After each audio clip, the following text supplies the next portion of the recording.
off of Kevin Love when you have Larry Nance on the floor because he can guard a lot of 5 men, depending on obviously who it is.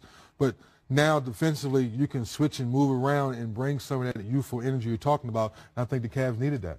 There's no question that they did, and that's what I like about what Kobe Altman did at the trade deadline. He made a trade to get that infusion of youth, and it's going to bode well for them whether LeBron stays or whether he leaves, because if he leaves, they have a youthful base. The one thing that, the one hole I think the Cavs still have going into playoff basketball, though, 3D, if you look at their roster, LeBron is still the only high-level playmaker for other players. Right.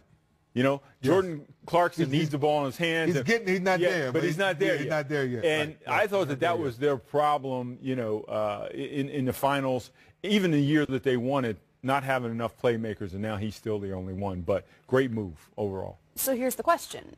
Who's going to represent the Eastern Conference in the NBA Finals? The Toronto Raptors sit atop the standings, but let's look at last year's conference finals between the Celtics and Cavaliers.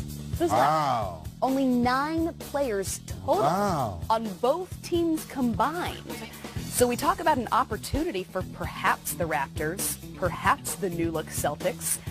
These are the only players left that were representing the East last season. I apologize. I think maybe Brad Stevens needs to get some more votes for Coach of the Year.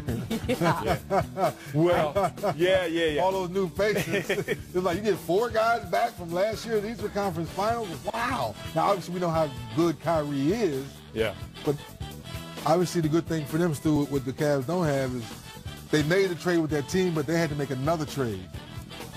You know what I mean? Like the Cavs had to make another trade where Boston made their trade with Kyrie, and now everything seems to be going good with the injury with Gordon Hayward. Yeah, those are the players that still remain. But let's compare the players that they brought in. Boston brought in Kyrie, right? Jason Tatum. Heck of a pick. Gordon Hayward. Heck of an all-star. Aaron Baines, been productive. Solid player. And then they pick up Greg Monroe for nothing. And what about the other big kid, Tease? And Tease.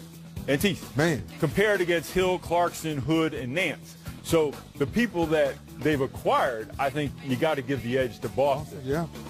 Over the Cavaliers. Well, since it's been at least a few minutes since he said it, players only, baby. Players only. OKC, baby, coming to see you. Coming to see you, baby. Don't miss our double. Can I be an honorary player? Of course you can, Stu. I like it. Yeah. Be an honorary player, but I think that means you have to work more often. Yeah, you got it. I don't know. I'll be right back.